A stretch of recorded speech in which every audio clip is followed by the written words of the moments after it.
Dans cet exercice, nous allons voir comment calculer l'aire d'un parallélogramme. Donc, on va commencer avec le premier exemple et on va rappeler la formule. L'aire d'un parallélogramme, c'est égal à sa base multiplié par sa hauteur. Donc ici, il faut connaître un côté qu'on va utiliser comme base et la hauteur correspondante. C'est bien le cas. On a comme base le côté DC et la hauteur correspondante avec les angles droits ici.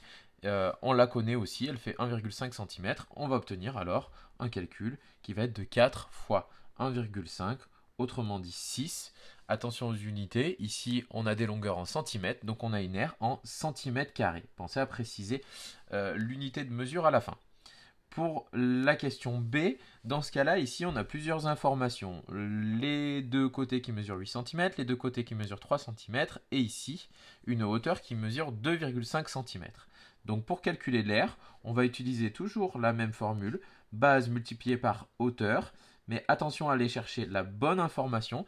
Ici, si on choisit 3 cm comme base, nous ne connaissons pas la hauteur correspondante. Par contre, pour le côté à 8 cm, la hauteur correspondante, la hauteur du parallélogramme est bien de 2,5 cm. Donc c'est bien ces deux informations-là que nous allons utiliser et nous allons calculer 8 fois 2,5 et nous allons obtenir 20. Encore une fois, les longueurs sont en centimètres, donc l'aire est en centimètres carrés. Pour finir, dernier parallélogramme. Ici, encore une fois, on a les deux bonnes informations, la longueur d'une base et la hauteur correspondante. Donc on utilise encore la même formule avec base fois hauteur.